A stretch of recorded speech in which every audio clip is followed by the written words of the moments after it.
Audio Jungle. Audio Jungle. Audio Jungle.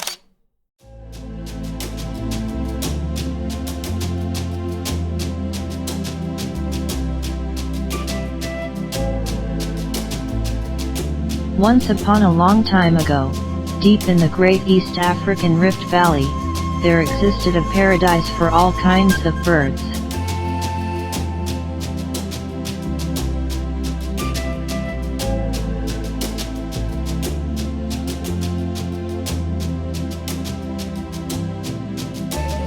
The lush green and fertile valley lands provided plenty of food for the birds, and animals too.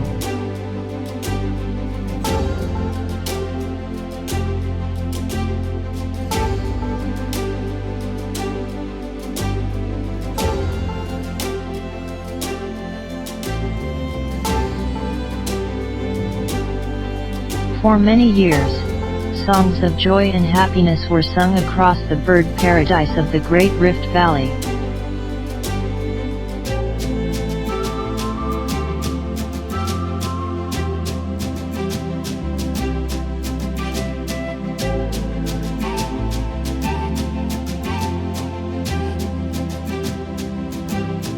Back then, as the story goes, all birds, including the owl, could roam, fly, hunt, and gather food during the day, and they all rested at night. However, as time went by, the owl grew fat and lazy. He would spend most of the day lounging up in the tree branches while other birds gathered grain, worms, and honey from the fields and forests.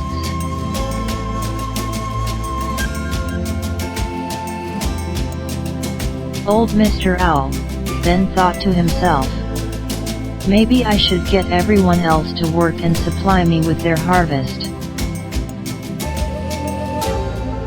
That's brilliant, I don't have to work like all these stupid birds. So the following day, the owl called for a gathering of all the birds who lived in the Rift Valley to meet at his nest tree. By midday all birds had arrived at the owl tree. And there, perched upon the highest branch was the owl, looking down on the curious congregation of birds. My fellow birds, hooted the owl. Last night, I had visions and messages from the gods, saying we should create a bird kingdom.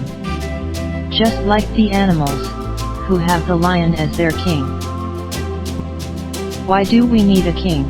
Asked the little sparrow. And who is going to be the king? Cooed the dove. Maybe I should be the king because I am a bird of peace, the dove suggested. No, you are too soft, you cannot be king, replied the owl, a king needs to be tough.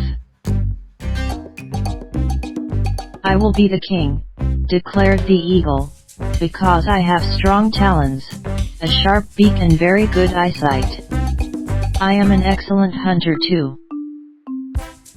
No, replied the owl, other raptors have similar skills, so Mr. Eagle you will not be king, said the owl. I will be the king, the parrot shouted, because I am colorful and I can speak human languages too, said the parrot. No, you cannot be king, the owl replied.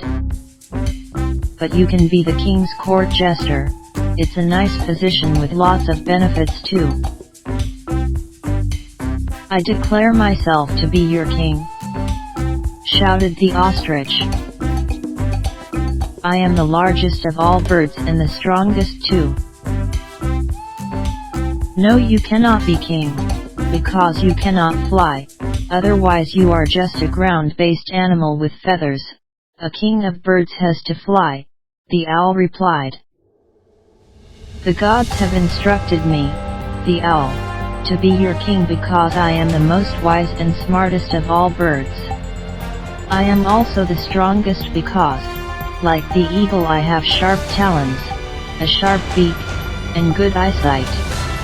I also have a pair of strong sharp horns on my forehead. So if any of you dare contest my kingship, I will gore you with my deadly horns.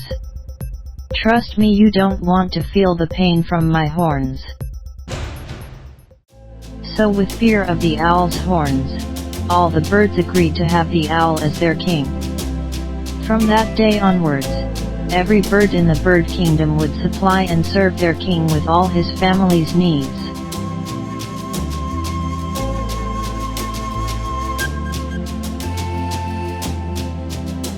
For a few years, the owl reigned supreme as king of the birds.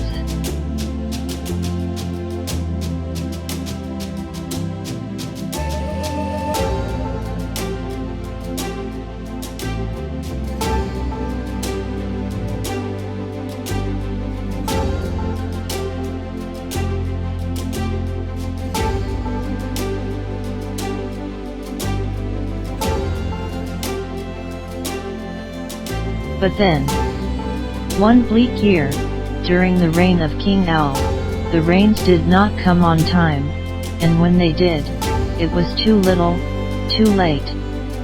Alas, there was drought in the Rift Valley. Food became scarce and difficult to get, but the king's demands and needs only increased with time and scarcity. The birds were getting weary of serving their lazy king.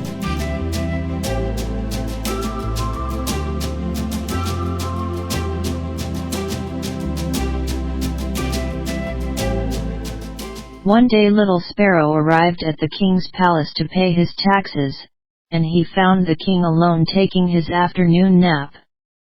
Anyway, the Owl King took naps almost all the time. Little Sparrow did not wake up the king, for fear of reprimand, but then he noticed something strange about the Owl King's deadly horns. As a warm African breeze flowed through the king's chamber, and the king slept on his throne, the king's horns seemed to be flapping in the fresh breeze.